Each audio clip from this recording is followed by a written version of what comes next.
కళ్యాణ మహోత్సవానికి దీక్షగా స్వామికి అమ్మవారికి ఇరువురికి కూడా రక్షాసూత్రధారణ జరుపుకుంటూ ఉన్నాం. అంటే గృహస్థ ఆశ్రమాన్ని స్వామికి మనం సమర్పిస్తూ ఉన్నాం. విద్యాభ్యాసం పూర్తి చేసుకొని స్వామి గృహస్థ ఆశ్రమాన్ని స్వీకరించడానికి ఇప్పుడు ఇక్కడ వేంచేసి ఉన్నాడు. దానికి గుర్తుగా 2వ యజ్ఞోపవీతాన్ని స్వామికి ఇప్పుడు అర్చక స్వామి సమర్పిస్తూ ఉన్నారు. చక్కగా గోవిందనామస్మరణ చేస్తూ చక్కగా సేవించండి.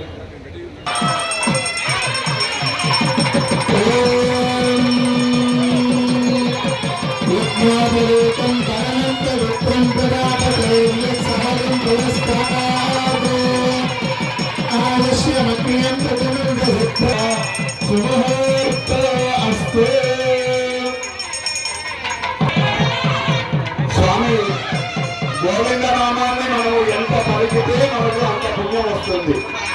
ఎందుకు అంటే భక్తవత్సలుడు వెంకటేశ్వర స్వామి వారి యొక్క అష్టోత్తర నామాలు మీరు అందరూ ప్రతి సంవత్సరం చేసుకుంటుంటారు కదా. గుడికి వచ్చినప్పుడు శనివారం ఎప్పుడైనా మహాభోగోదరాయ ఇంత పెద్ద నామాలు ఉంటాయండి.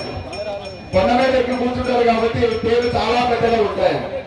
కానీ గోదా అమ్మవారు ఈ నెల రోజుల ఎన్నో నారాయణ అన్నది, దామోదర అన్నది, మాధవ అన్నది ఎన్నెన్నో పేరు పెట్టింది. కానీ చివరికి వచ్చి చిత్తం శ్రీహాలే ఒడ్డున్నై చేవిత్తు ముందన్నై ఆయన యొక్క నామాన్ని పలకడానికి వచ్చి అనిపించింది. ఆయన గోవింద అనేటువంటి ఒక పేరు మనం చూడడానికి చాలా చిన్నగా ఉంటుంది. కానీ గోవింద అనేటువంటి ఒక పేరు పలికితే ఆయనకు ఎంతో ఆనందం అట. ఎందుకు అంత ఆనందము అంటే భక్తవత్సలుడు ఆయన. ఆవులను మనము కాపాడితే వేద శాస్త్రాన్ని కాపాడినటువంటి వాదమైతాము. వేద శాస్త్రాన్ని కాపాడినటువంటి వాళ్ళం అయితే భగవంతుణ్ణి మనం కాపాడిన వాళ్ళం. భగవంతుని కాపాడడం ఏంటండి మనము అని మరొక సందేహం వస్తుంది మనందరికీ. దేవుడిని మనం కాపాడదమా, దేవుడు కాపాడుకోడా అనేటువంటివి ఉంటాయి. కానీ రాక్షసులు అనేటువంటి వారు చాలా మంది ఇప్పుడు కాదు అప్పటి నుంచి ఆయనకు రక్ష ఏమిటి అంటే భక్తులు పాడేటువంటి ఒక మంగళమే ఆయనకు రక్షగా ఉంటుంది అని శాస్త్రం చెప్తోంది. కనుక ఆ గోవింద నామాన్ని ఒకసారి మనం కనుక గట్టిగా పాడితే ఆయన మంగళకరుడుగా ఉంటాడు. ఏవి ఎన్ని వచ్చినా కూడా ఆయన చెంతకు కూడా వెళ్ళలేనటువంటి యొక్క భక్తి, శ్రద్ధ, విశ్వాసము కలిగి ఒక నామాన్ని పలికితే, అందుకనే శాస్త్రం కూడా ఏం చెప్తుంది అంటే భగవంతుడి కంటే కూడా భగవన్ నామము చాలా శక్తి కలిగింది అని మన శాస్త్రం చెప్తోంది. మనం సదా పలుకుతూ ఉండాలి అని చెప్తూ ఉంటారు. అందుకని ఒకసారి మన అందరం ఒకసారి చెప్తామా గోవింద నామాన్ని. ఏడుకొండ వెంకటరమణ గోవింద, ఆమదముత్తరాల అనాథ రక్షక గోవింద, అతికేశ్వర శ్రీనివాస గోవింద. విభవ శ్రీవాంచరాత్రాగమై శాస్త్రాణ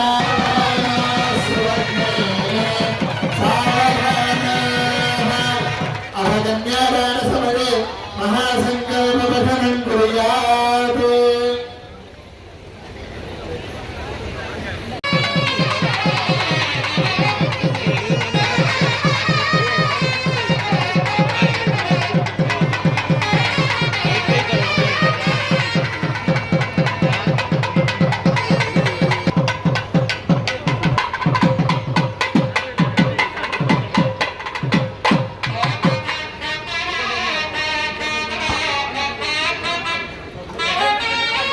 స్వామికి అమ్మవారికి ఇరువురికి కూడా జీలకర్ర బెల్ల ధారణ జరుపుతూ ఉన్నారు. సజీవ కూడా ధారణ జరుపుతూ ఉన్నారు. స్వామికి అందరికీ కూడా దర్శింపజేసి గోవింద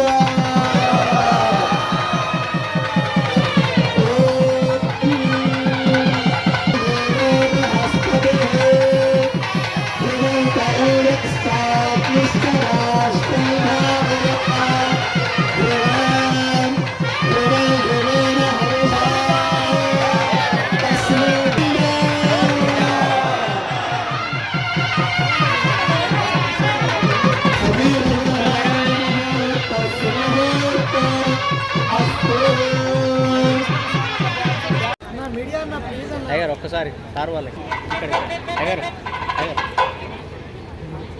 టైగర్ సమర్పించేటటువంటి మంగళ సూత్రాలను సమర్పిస్తూ ఉన్నారు. చక్కగా దర్శింపజేస్తున్నారు.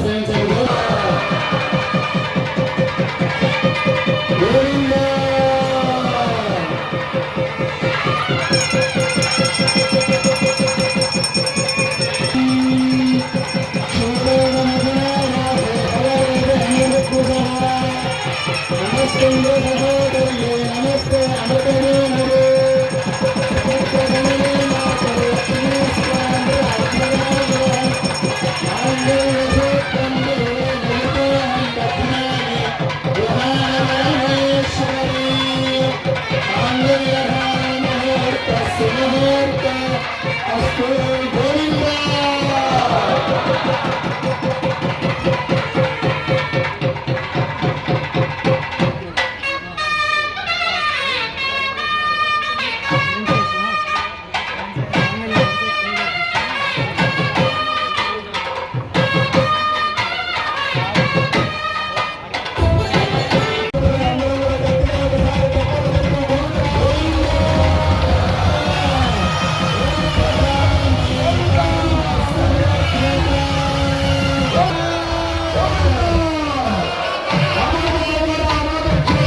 గోదాదేవి శ్రీనివాసుడు ఇరువురు కూడా మాలా మార్పిడి చేసుకుంటున్నారు.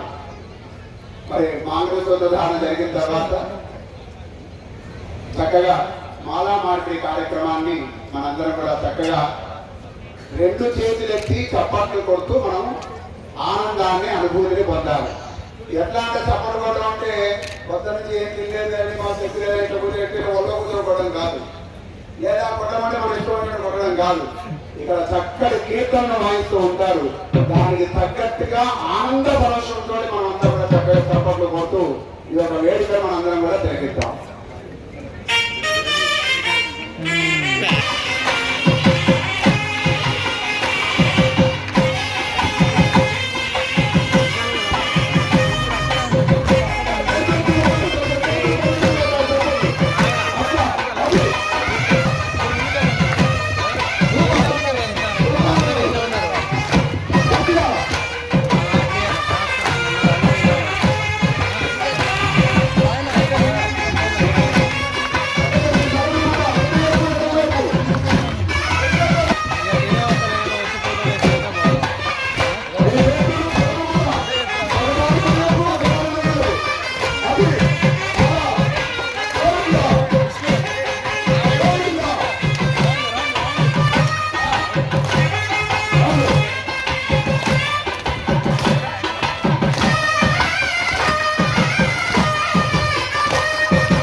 ఎవరు గెలుస్తారు? అమ్మ గెలుస్తుందా? స్వామి నీకు గెలుస్తాడా? నేనే దొరుకుతా నీకు ఎప్పుడు. ఆ?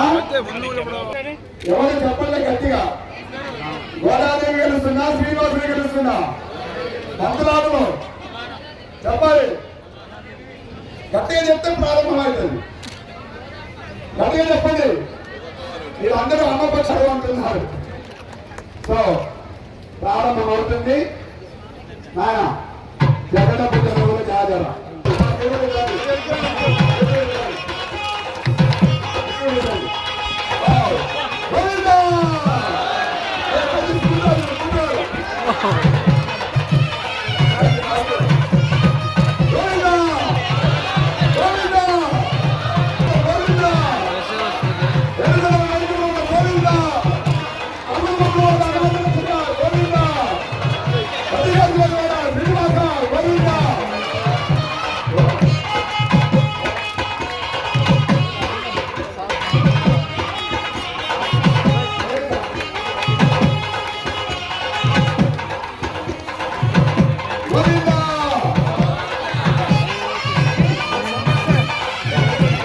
ఏదైనా వచ్చండి.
జారు గిట్రా ఎంత